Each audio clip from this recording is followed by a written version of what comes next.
गोदान भाग 2। लेखक मुंशी प्रेमचंद। होरी अपने गांव के समीप पहुंचा तो देखा अभी तक गोबर खेत में ऊख कोड़ रहा है और दोनों लड़कियां भी उसके साथ काम कर रही हैं। लू चल रही थी, बगुले उठ रहे थे, भूतल तप रहा था, जैसे प्रकृति ने वायु में आग घोल दिया हो। ये सब अभी तक खेत में क्यों हैं? क्या काम के पीछे सब जान देने पर तुले हुए हैं?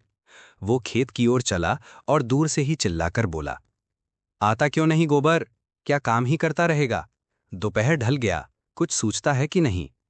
उसे देखते ही तीनों ने कुदालें उठा लीं और उसके साथ हो लिए।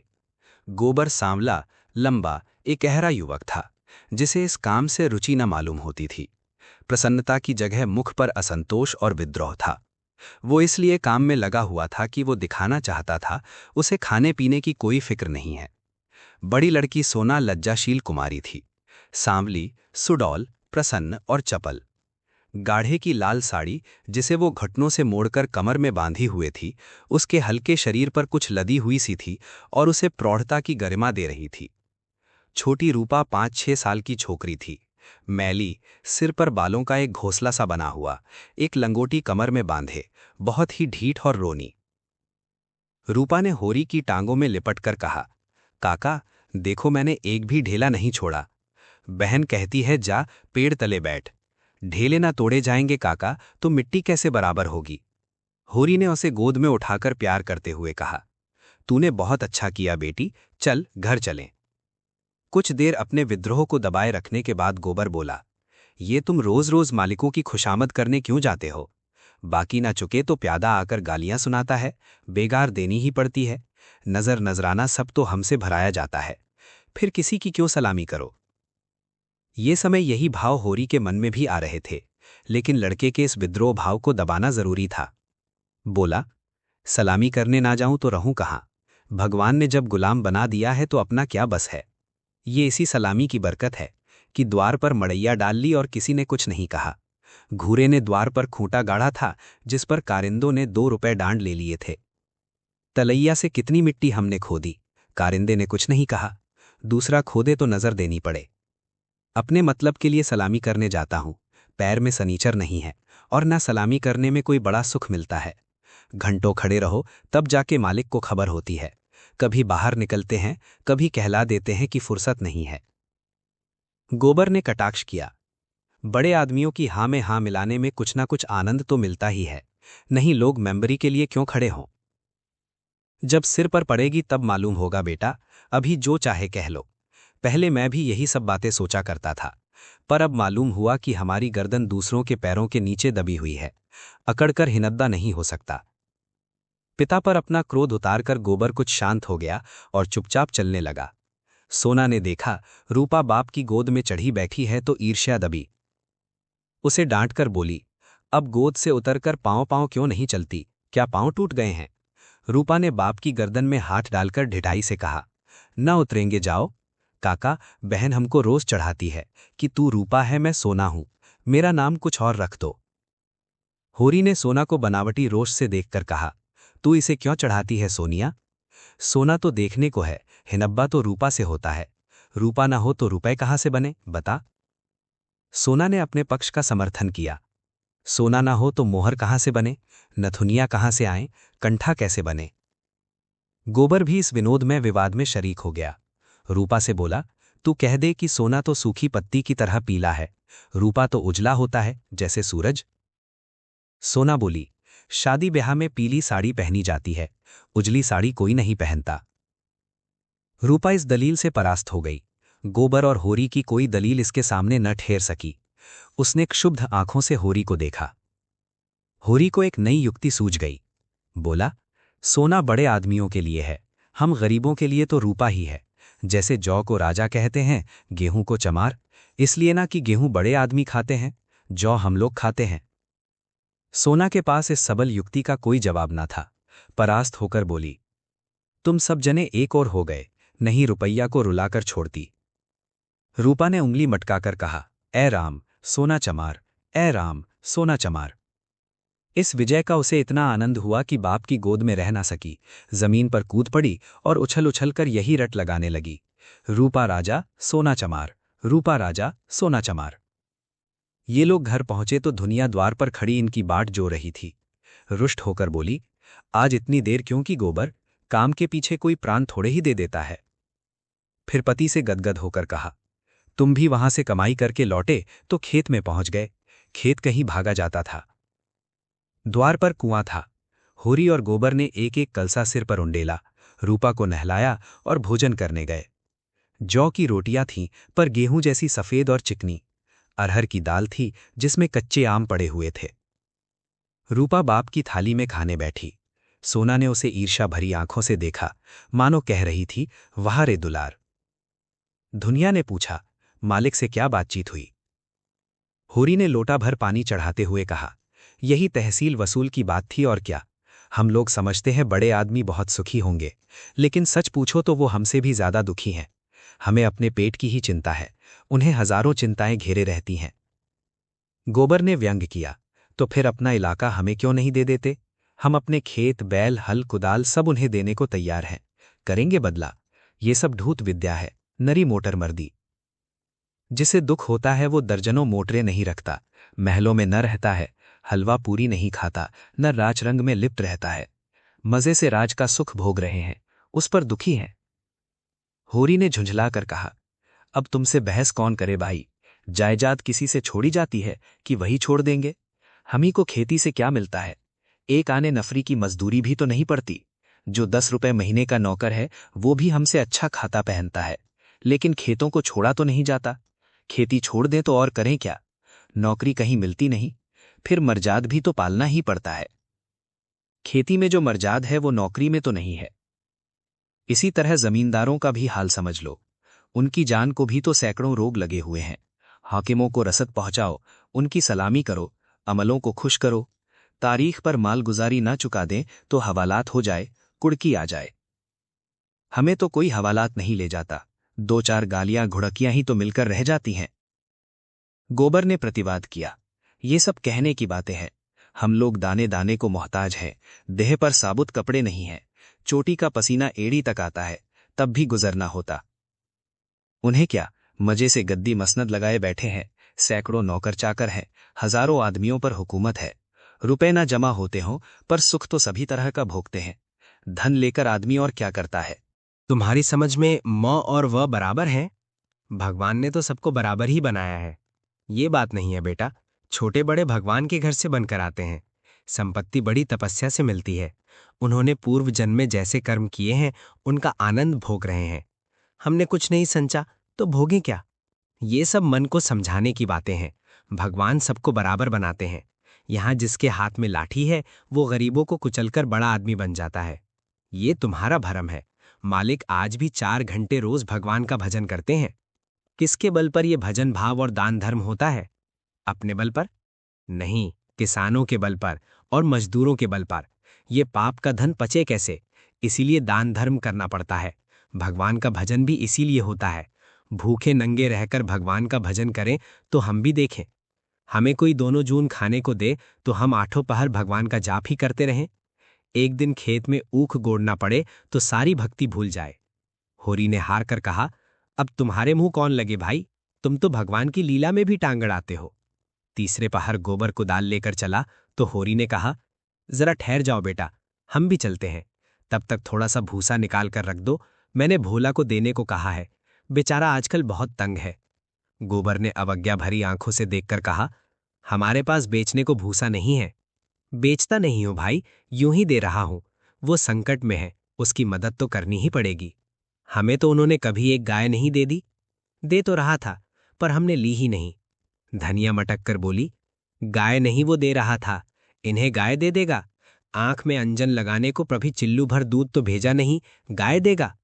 होरी ने कसम खाई, नहीं जवानी कसम, अपनी पछाई गाय दे रहे थे। हाथ तंग है, भूसा चारा नहीं रख सके, अब एक गाय बेचकर भूसा लेना चाहते हैं।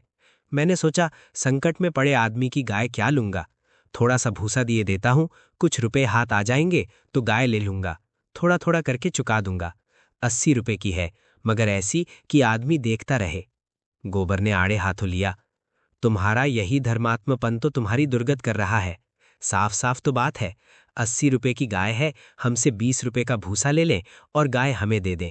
60 रुपए रह जाएंगे, वो हम धीरे धीरे दे देंगे। होरी रहस्यमय ढंग से मुस्कुराया। मैंने ऐसी चाल सोची है कि गाय सेंत मेंत में हाथ आ जाए। कहीं भोला की सगाई ठीक करनी है बस। 2-4 मन भूसा तो खाली अपना रंग जमाने को देता हूं। गोबर ने तिरस्कार किया। तो तुम अब सबकी सगाई ठीक करते फिरोगे? धनिया ने तीखी आंखों से देखा। अब यही एक उद्यम तो रह गया है। नहीं देना है हमें भूसा किसी को। यहां भोली भाली किसी का कर्ज नहीं खाया है। होरी ने अपनी सफाई दी। अगर मेरे जतन से किसी का घर बस जाए तो इसमें कौन सी बुराई है? गोबर ने चिलम उठाई और आग लेने चला गया।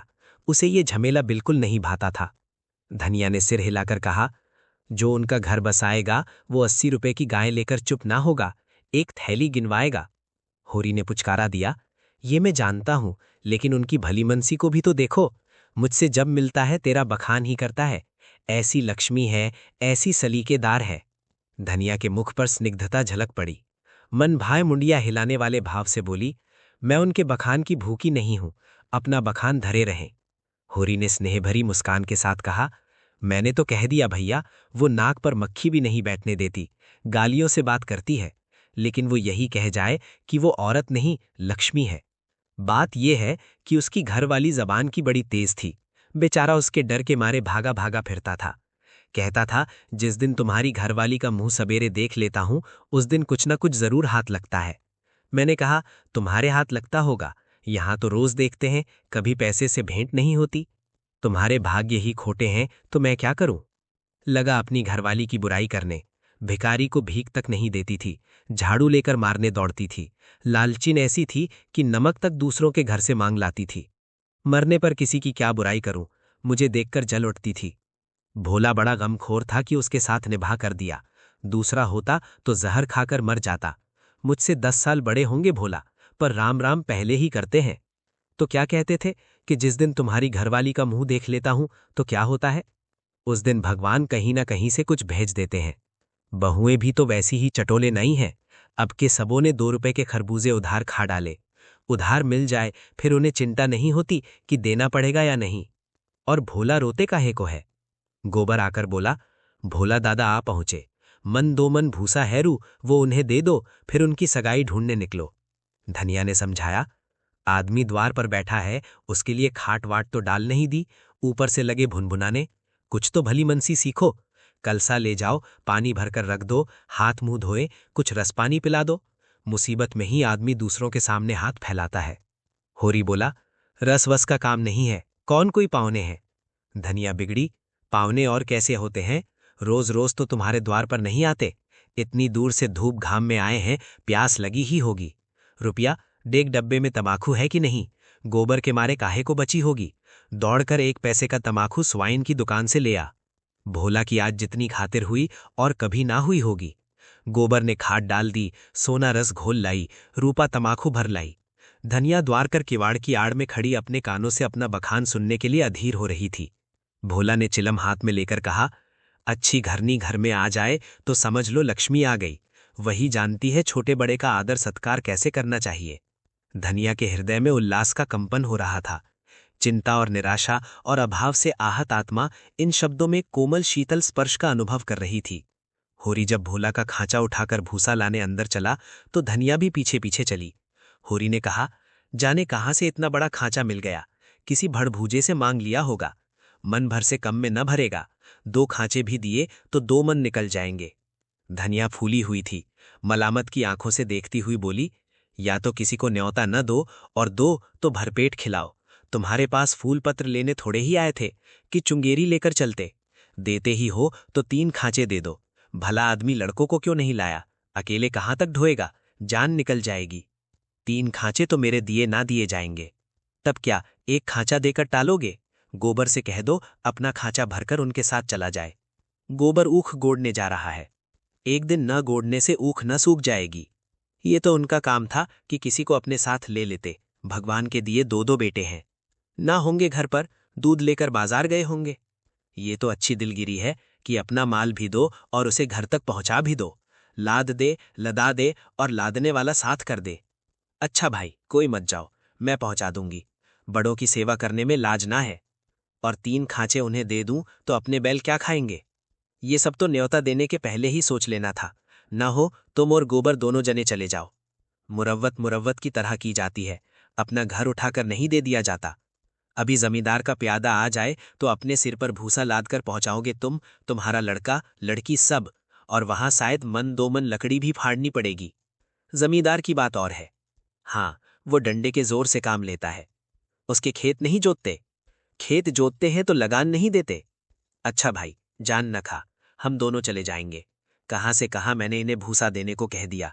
या तो चलेंगी नहीं, चलेंगी तो दौड़ने लगेंगी। तीनों खांचे भूसे से भर दिए गए। गोबर कुड़ रहा था। उसे अपने बाप के व्यवहारों में जरा भी विश्वास ना था। वो समझता था ये जहां जाते हैं वहीं कुछ ना कुछ घर से खो आते हैं। धनिया प्रसन्न थी। रहा होरी, वो धर्म और स्वार्थ के बीच में डूब उतरा रहा था। होरी और गोबर मिलकर एक खांचा बाहर लाए तो भोला ने तुरंत अपने अंगूछे का बीड़ा बनाकर सिर पर रखते हुए कहा, मैं इसे रखकर अभी भागा आता हूं, एक खांचा और लूंगा। होरी बोला, एक नहीं, अभी 2 और भरे धरे हैं, और तुम्हें आना नहीं पड़ेगा। मैं और गोबर एक एक खांचा लेकर तुम्हारे साथ ही चलते हैं। भोला स्तंभित हो गया। होरी उसे अपना भाई, बल्कि उससे भी निकट जान पड़ा। उसे अपने भीतर एक ऐसी तृप्ति का अनुभव हुआ जिसने मानो उसके संपूर्ण जीवन को हरा भरा कर दिया। तीनों भूसा लेकर चले तो राह में बातें होने लगीं। भोला ने पूछा, दशहरा आ रहा है, मालिकों के द्वार पर तो बड़ी धूमधाम होगी। हाँ, तंबू सामियाना गड़ गया है। अब की लीला में मैं भी काम करूंगा। रायसा ने कहा है तुम्हें राजा जनक का माली बनना पड़ेगा। मालिक तुमसे बहुत खुश है, उनकी दया है। एक क्षण के बाद भोला ने फिर पूछा, सगुन करने के रुपए का कुछ जुगाड़ कर लिया है? माली बन जाने से तो गला न छूटेगा। होरी ने मुंह का पसीना पोंछकर कहा, उसी की चिंता तो मारे डालती है दादा। अनाज तो सबका सब खलियान में ही तुल गया। जमींदार ने अपना लिया, महाजन ने अपना लिया। मेरे लिए 5 सेर अनाज बचा रहा। ये भूसा तो मैंने रातों रात ढोकर छिपा दिया था, नहीं तो तिनका भी न बचता। जमींदार तो एक ही है, मगर महाजन 3-3 है। सुआइन अलग, मंगरू अलग और दाता दीन पंडित। किसी का ब्याज भी पूरा न चुका। जमींदार के भी आधे रुपए बाकी पड़ गए। सुआइन से फिर रुपए उधार लिए तो काम चला। सब तरह किफायत करके देख लिया भैया, कुछ नहीं होता। हमारा जन्म इसीलिए हुआ है कि अपना रक्त बहाएं और बड़ों का घर भरें। मूल का दुगना सूद भर चुका, पर मूल ज्यों का त्यों सिर पर सवार है। लोग कहते हैं सर्दी गर्मी में, तीरथ बरत में हाथ बांध कर खर्च करो, मुदा रास्ता कोई नहीं दिखाता। रायसा ने बेटे के ब्याह में 20,000 लुटा दिए, उनसे कोई कुछ नहीं कहता। मंगरू ने अपने बाप के क्रियाक्रम में 5,000 लगाए, उनसे कोई कुछ नहीं पूछता। वैसा ही मर्जियात तो सबका है। भोला ने करुण भाव से कहा, बड़े आदमियों की बराबरी तुम कैसे कर सकते हो भाई? आदमी तो हम भी हैं। कौन कहता है कि हम तुम आदमी हैं? हम में आदमियत कहाँ है? आदमी वो हैं जिनके पास धन है, अख्तियार है, इल्म है। हम लोग तो बैल हैं और जुतने के लिए पैदा हुए हैं। उस पर एक दूसरे को देख नहीं सकता, एका का नाम नहीं। एक किसान दूसरे के खेत पर न चढ़े तो कोई जाफा कैसे करे? प्रेम तो संसार से उठ गया। बूढ़ों के लिए अतीत के सुखों और वर्तमान के दुखों और भविष्य के सर्वनाश से ज्यादा मनोरंजक कोई प्रसंग नहीं होता। दोनों मित्र अपने अपने दुखड़े रोते रहे। भोला ने अपने बेटों के करतूत सुनाए, होरी ने अपने भाइयों का रोना रोया, और तब एक कुएं पर बोझ रखकर पानी पीने के सलिए बैठ गए। गोबर ने बुनय से लोटा मांगा और पानी खींचने लगा। भोला ने सहृदयता से पूछा, अलगौजे के समय तो तुम्हें बड़ा रंज हुआ होगा, भाइयों को तो तुमने बेटों की तरह पाला था। होरी आर्द्र कंठ से बोला, कुछ न पूछो दादा, यही जी चाहता था कि कहीं जाके डूब मरूं। मेरे जीते जी सब कुछ हो गया। जिनके पीछे अपनी जवानी धूल में समिला दी, वही मेरे मुद्दई हो गए। और झगड़े की जड़ क्या थी? यही कि मेरी घरवाली घर के काम में क्यों नहीं जाती। पूछो, घर देखने वाला भी कोई चाहिए कि नहीं? लेना देना, धरना उठाना, संभालना से जोना, यह कौन करे? फिर वह घर बैठी तो नहीं रहती थी। झाड़ू बुहारू, रसोई, चौका बर्तन, लड़कों की देखभाल, यह कोई थोड़ा काम है? शोभा की औरत घर संभाल लेती कि हीरा की औरत में यह सलीका था? जब से अलगौजा हुआ है, दोनों घरों में 1 जून रोटी पकती है, नहीं सबको दिन में 4 बार भूख लगती थी। अब खाएं 4 दफे तो देखूं। इस मालिकपन में गोबर की माँ की जो दुर्गति हुई है, वह मैं ही जानता हूं। बेचारी अपनी देवरानियों के फटे पुराने कपड़े पहनकर दिन काटती थी। खुद भूखी सो रही होगी, लेकिन बहुओं के लिए जलपान तक का ध्यान रखती थी। अपनी देह पर गहने के नाम कच्चा धागा भी न था। देवरानियों के लिए 2-2 4-4 गहने बनवा दिए। सोने के न सही, चांदी के तो हैं। जलन यही थी कि ये मालिक क्यों हैं। बहुत अच्छा हुआ कि अलग हो गए, मेरे सिर से बला टली। भोला ने एक लोटा पानी चढ़ाकर कहा, यही हाल घर घर है भैया। भाइयों की बात ही क्या, यहाँ तो लड़कों से भी नहीं पटती। और पटती इसलिए नहीं कि मैं किसी की कुचाल देखकर मुंह नहीं बंद कर सकता। तुम जुआ खेलोगे, चरस पियोगे, गांजे के दम लगाओगे, मगर आए किसके घर से? खर्चा करना चाहते हो तो कमाओ, मगर कमाई तो किसी से ना होगी। खर्च दिल खोल कर करेंगे। जेठा कामता सौदा लेकर बाजार जाएगा तो आधे पैसे गायब। पूछो तो कोई जवाब नहीं। छोटा जंगी है, वह संगत के पीछे मतवाला रहता है। सांझ हुई और ढोल मजीरा लेकर बैठ गए। संगत को मैं बुरा नहीं कहता, गाना बजाना ऐब नहीं, लेकिन ये सब काम फुर्सत के हैं। ये नहीं कि घर का तो कोई काम न करो, आठों पहर उसी धुन में पड़े रहो। जाती है मेरे सिर, सानी पानी मैं करूं, गाय भैंस मैं दूहूं, दूध लेकर बाजार मैं जाऊं। यह गृहस्थी जी का जंजाल है, सोने की सिंगिया जिसे न उगलते बनता है न निगलते। लड़की है झुनिया, वह भी नसीब की खोटी। तुम तो उसकी सगाई में आए थे, कितना अच्छा घर बर था। उसका आदमी बंबई में दूध की दुकान करता था। उन दिनों वहां हिंदू मुसलमानों में दंगा हुआ तो किसी ने उसके पेट में छुरा भौंक दिया। घर ही चौकट हो गया। वहां अब उसका निबाह नहीं। जाकर लिवा लाया कि दूसरी सगाई कर दूंगा, मगर वह राजी ही नहीं होती। और दोनों भावजे हैं कि रात दिन उसे जलाती रहती हैं। घर में महाभारत मचा रहता है। विपत्ति की मारी यहां आई, यहां भी चैन नहीं।